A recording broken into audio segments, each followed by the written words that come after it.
लोग अक्सर काफी कंफ्यूज होते हैं कि उन्हें ड्यूक 390 लेनी चाहिए या फिर ड्यूक 250। तो आज इस वीडियो के अंदर जो है एक एक चीज के बारे में बात करेंगे, दोनों बाइक्स के अंदर क्या क्या अलग अलग चीजें हैं, कौन सी वाली बाइक जो है आपके लिए एक ज्यादा पैसा वसूल मतलब ज्यादा एक सही डिसीजन रहेगा। आज इस वीडियो के अंदर बात करने वाले हैं। मेरा नाम है संगीत खन्ना, आप देख रहे हैं throttle 98। Let's start this amazing video और बात करेंगे प्रॉपर यहाँ पर ईएमआई एंड डाउन पेमेंट के बारे में भी।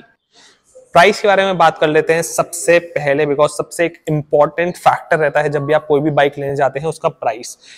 ड्यूक 390 जो है आपको दो कलर्स के अंदर देखने को मिलती है। इसका प्राइस जो आता है ऑन रोड जयपुर के अंदर जो देखने को मिलता है 3,88,000 रुपीज ऑन रोड देखने को मिलता है। ऑन रोड प्राइस बता रहा हूँ, कोई एक शोरूम वगैरह नहीं है। अगर आपको बाइक ले जानी है तो 3,88,000 रुपीज आप दीजिए और ये बाइक आप अपने घर ले जा सकते हैं। फिर हम बात करते हैं यहाँ पर ड्यूक 250 के बारे में। तो ड्यूक 250 के अंदर दोनों कलर्स यहाँ पर हमारे सामने खड़े हैं, बड़े ही शानदार लगते हैं।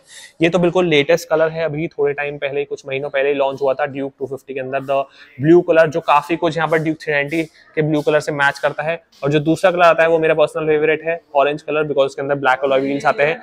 प्रॉपर यहाँ पर जो है ब्लैक एंड ऑरेंज का शानदार लुक देखने को मिलता है। ड्यूक 250 का प्राइस जो इस समय आता है ऑन रोड जयपुर वो है 2,90,600 रुपए, ऑलमोस्ट 2,90,000 रुपीज ही मान लेते हैं। सो दोनों बाइक्स में जो है लगभग यहाँ पर 98,000 रुपीज का फर्क है। अप्रॉक्स माने तो 1 लाख रुपए का अंतर देखने को मिलता है आपको दोनों बाइक्स के अंदर। अब बात ये आती है कि आपको 1 लाख रुपए ज्यादा देके बाइक लेनी चाहिए या फिर आपको सिर्फ 2,90,000 रुपए खर्च करके ड्यूक 250 लेनी चाहिए। तो आज जो है प्रॉपर एक एक डिफरेंस के बारे में बात करने वाले हैं, बाइक के अंदर क्या क्या आता है उनके बारे में बात करने वाले हैं। तो ड्यूक 250 और ड्यूक 390 दोनों ही बाइक्स के व्हील्स का जो डिजाइन है वो सेम आता है। आप देख सकते हैं स्टारफिश व्हील्स आते हैं दोनों ही बाइक्स के अंदर। दोनों ही बाइक्स के अंदर 320 मिलीमीटर का डिस्क ब्रेक आता है। दोनों ही बाइक्स के अंदर अपसाइड डाउन सस्पेंशन सिस्टम आता है। फर्क यह है कि ड्यूक 390 के अंदर आते हैं मेटजेलर के टायर और ड्यूक 250 के अंदर आते हैं एमआरएफ के टायर। WP के ही सस्पेंशन सिस्टम आते हैं। अब अंतर यह है कि इसके अंदर आपको एडजस्टेबल नहीं देखने को मिलते हैं, वहीं ड्यूक 390 के अंदर आपको जो है एडजस्टेबल सस्पेंशन सिस्टम देखने को मिलते हैं। इसके साथ हेडलाइट क्लस्टर में अंतर है, आप देख सकते हैं। DRLs अलग से आती है, DRLs इंटीग्रेटेड आती हैं। एडजस्टेबल लिवर्स आते हैं, वो आप देख सकते हैं, बोथ क्लच एंड ब्रेक। यहाँ पर जो है आपको एडजस्टेबल लिवर्स नहीं देखने को मिलते हैं ड्यूक 250 के अंदर। सो फ्रंट से लुक के अंदर मैं आपको दिखाता हूँ तो कुछ इस प्रकार से आपको अंतर देखने को मिलता है दोनों ही बाइक्स के अंदर। इसके साथ बात करते हैं यहाँ पर इंस्ट्रूमेंट क्लस्टर के बारे में। तो ड्यूक 390 के अंदर आपको देखने को मिलता है proper coloured TFT instrument cluster. यहाँ पर जो है आपको कुछ इस प्रकार से बाइक का लुक देखने को मिलता है, proper colour TFT instrument cluster का। साइड स्टैंड इंडिकेटर देखने को मिलता है, ट्रैक्शन कंट्रोल देखने को मिलता है, सुपरमोटो यहाँ पर ABS देखने को मिलता है। यहाँ पर आपको जो है क्विक शिफ्टर देखने को मिलता है, मतलब बिना क्लच दबाए बिना रेस छोड़े आप जो गियर शिफ्ट अप डाउन दोनों कर सकते हैं। यहाँ पर एक बार मैं इसकी इग्निशन ऑफ कर देता हूँ। इसके साथ बात करते हैं यहाँ पर ड्यूक 250 के बारे में। तो ड्यूक 250 के अंदर जो इंस्ट्रूमेंट क्लस्टर आता है that is a non coloured LCD display. कुछ इस प्रकार से जो आपको देखने को मिलता है नॉन कलर्ड LCD डिस्प्ले। इसके अंदर जो है आपको प्रॉपर ब्लूटूथ कनेक्टिविटी देखने को मिलती है, dual channel ABS braking system देखने को मिलता है, speedometer, RPM indicator, time, trip A, trip B, gear indicator, सब कुछ देखने को मिल जाता है। यहाँ पर जो ड्यूक 250 है मेरे हिसाब से ज्यादा वैल्यू फॉर मनी है, because of power, performance, mileage और काफी सारी चीजों के बारे में अगर हम बात करें। बाकी यहाँ पर रियर में दोनों ही बाइक्स के अंदर ऑफसेट मोनोशॉक सस्पेंशन सिस्टम आता है। दोनों ही बाइक्स के अंदर सेम स्प्लिट सीट आपको देखने को मिलती है, सेम व्हील का डिजाइन देखने को मिलता है, सेम रियर में डिस्क ब्रेक देखने को मिलता है। अंतर है तो टायर की क्वालिटी में, पीछे मेटजेलर आते हैं ड्यूक 390 के अंदर, MRF के आते हैं ड्यूक 250 के अंदर। इंजन के बारे में बात करें 248.8 cc का इंजन आता है ड्यूक 250 के अंदर, लिक्विड कूल्ड 6 गियर के साथ।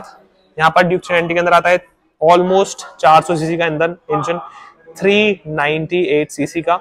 यहाँ पर जो है पावर आउटपुट बहुत ज्यादा है ड्यूक 390 के अंदर एज कम्पेयर टू ड्यूक 250।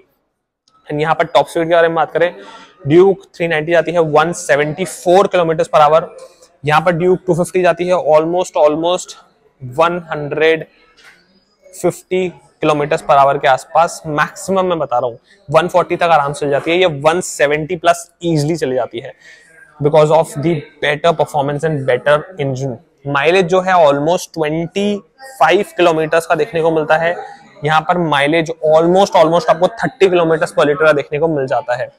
इसके साथ यहाँ पर बात कर लेते हैं भाई कि ओवरऑल यहाँ पर बाइक्स के अंदर क्या क्या मेजर डिफरेंस है। So in terms of power, in terms of braking, this is a great bike, and in terms of mileage and in terms of braking, Duke 250 is better.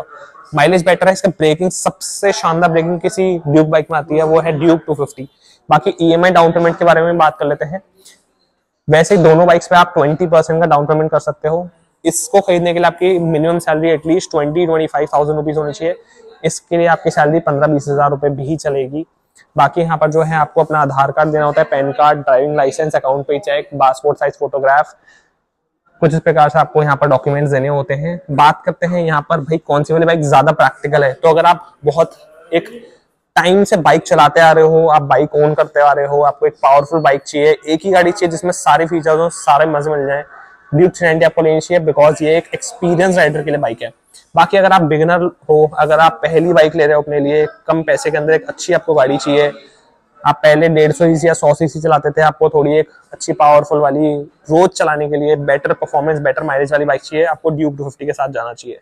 दोनों ही bikes में जो है best in class performance, best in class braking system आती है। Quality दोनों bikes की बहुत अच्छी है। दोनों बाइक्स में सेम स्विंग आर्म आपको देखने को मिलता है, सेम एग्जॉस्ट सेटअप देखने को मिलता है। एग्जॉस्ट नोट के अंदर डिफरेंस है, बट सेटअप जो है सेम है। यहाँ पर आपको टेल लाइट सेम देखने को मिलती है, इंडिकेटर सेम देखने को मिलते हैं, नंबर प्लेट सेक्शन सेम देखने को मिलता है, उसमें कोई भी अंतर नहीं है दोनों बाइक्स के अंदर। वेट के मामले में ड्यूक 390 थोड़ी भारी है, ड्यूक 250 थोड़ी हल्की है, तो वो चलाने में ज्यादा मजा आता है, एक ज्यादा फन बाइक हो जाती है वो as compare to Duke 390। But हाँ, अगर आप पावर के फैन हो तो आपको ड्यूक 390 के अलावा कोई और बाइक समझ में आएगी नहीं, मैं आपको बहुत क्लियर कट बता रहा हूँ। बाकी इन दोनों में से मैं अगर सेलेक्ट करता तो मैं ड्यूक 390 के साथ जाता, बिकॉज मैं एक सीधे एक ऐसी गाड़ी लेता जो बेस्ट इन क्लास होती हो, सबसे मजेदार, सबसे शानदार होती हो। तो ड्यूक 390 मेरे हिसाब से सबसे मजेदार, सबसे शानदार बाइक आपको देखने को मिलती है। पावर बहुत ज्यादा है, परफॉर्मेंस बहुत अच्छी है, ब्रेकिंग सिस्टम बहुत अच्छी है, गियर शिफ्ट बहुत बढ़िया है, क्विक शिफ्टर प्लस के साथ बाइक आती है, मतलब बिना क्लच बिना रेस छोड़े आप गियर शिफ्ट अप डाउन दोनों चीजें कर सकते हो, तो एक बहुत अच्छा फीचर आपको देखने को मिलता है। बाकी ट्रैक्शन कंट्रोल आता है, ब्रेकिंग सिस्टम अच्छी आती है, पावर अच्छी आती है। तो देखो, अगर आपका बजट कम है, अगर आपको कम पैसे के अंदर एक अच्छी गाड़ी चाहिए, आप ड्यूक 250 के साथ जाइए। बट अगर आपका बजट अच्छा खासा है और आप एक सिंगल एक ऐसी बाइक ले सकते हो एक ही बार में प्रॉपर पूरा पेमेंट करके, जिसको आप लंबे समय तक रख पाओ, जिसकी पावर मजेदार हो, मजेदार शानदार एक नंबर गाड़ी हो, तो आपको लेनी चाहिए ड्यूक 390। बाकी दोनों बाइक्स के अंदर अपने अपने प्रोज कॉन्स हैं। डेफिनेटली बिगिनर के लिए मैं सजेस्ट नहीं करता हूँ ड्यूक 390, बिकॉज एक बहुत ज्यादा पावरफुल बाइक हो जाती है। बाकी बिगिनर्स के लिए तो ड्यूक 250 सबसे ज्यादा अच्छी है, पर मैं अगर आपकी जगह होता तो मैं ड्यूक 390 के साथ जाता, मैंने आपको बताया। बाकी आपको कैसी लगी वीडियो, कैसी लगी ये बाइक्स, कौन सी बाइक आपको ज्यादा अच्छी लगी, कमेंट सेक्शन में जरूर बताएगा। वीडियो अच्छी लगी हो लाइक करेगा, शेयर करेगा, चैनल सब्सक्राइब नहीं किया है जरूर कर लीजिए, साथ में बेल आइकन दबाना बिल्कुल भूलिएगा। मिलते हैं आपसे अगली वीडियो में, एंड आपको यहाँ पर केटीएम की कौन सी बाइक सबसे ज्यादा अच्छी लगती है, do comment down below. See you next video, bye bye.